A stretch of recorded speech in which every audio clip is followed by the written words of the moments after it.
যে মারা গেছে তার নাম কি? মামুন তো মারছে, এনার নাম কি? আনোয়ারা। ওই প্রথম ওই বিয়ে করে করলি বউটি ওনারা পছন্দ করে না, না করলে বউ চলে যায়। গেলি ওর মার বলে যে ওর জন্য বউ আমার জন্য বউ চলে গেছে, বউরে দেখতে পারে না। তাই গিয়ে তো ওনার বউ আর এক জায়গায় চলে যায়, আর এক ছেলের সাথে গেলি তো উনি বাড়ি ছেড়েই চলে যায়। যেহেতু ওই লাউজন স্কুলে মাস্টারি করে আর ওখানে ভাড়া থাকে। তারপরে আজকে এসে তো উনি এই কাজ করলো।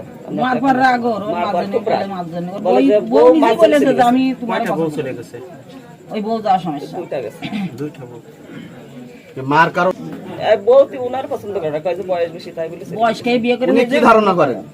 উনি ধারণা করেন যে আপনার জন্য চলে গেছে। ওনার কি কোনো মাথায় প্রবলেম আছে কিনা? মাথা একটু সমস্যা আছে, সমস্যা। অবগত আছেন, এটা পেয়ারা ইউনিয়নের বাদে দুর্গাপুর গ্রামে বড় সন্তান কর্তৃক মাকে বডি হত্যা করা হয়েছে। ভিকটিমের নাম আনোয়ারা বেগম, 55 বছর বয়স। আর ভিকটিমের বড় ছেলে মোহাম্মদ মামুনুর রশিদ মামুন। তিনি একটি প্রাইমারি স্কুলের শিক্ষার্থী হিসেবে কর্মরত আছেন। তবে আমরা তদন্ত করতে আসি দেখি যেটা যে পারিবারিক কলহের জেরে এই হত্যাকাণ্ডটা সংঘটিত হয়েছে। আসামি আপাতত পলাতক আছে।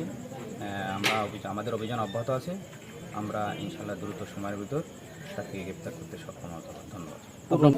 মানসিক বেকারগ্রস্ত হাই স্কুলের শিক্ষকতা করে, ওইখানে একটা ঘটনা ঘটছে। ওই ঘটনা ঘটার পরে কালকে আমরা একটা নিরসন করা আসার চেষ্টা করেছি। করার পরে আজকে সকালবেলায় সেই ওদের একটা মহিলা সিনকেট করার ছিল, বিষয় ছিল। তা সেই ঘটনা কালকে মিট করে আসার পরে আজকে সকালে ওইখানে ওরা 50,000 টাকা চাইছিল। 50,000 টাকা চাইছিল। আমরা 50,000 টাকা দিতে চাইনি। আমরা বলেছি যে আমরা টাকা দেবো কেন, এটা তো আমাদেরকে হ্যারাসমেন্ট করা হয়েছে। যাই হোক, এই কথা বলার পরে যখন স্থানীয় যারা ছিল তারা বলেছে যে অবশ্যই হ্যারাসমেন্ট করার জন্য এটা করা হয়েছে, এটা ষড়যন্ত্র।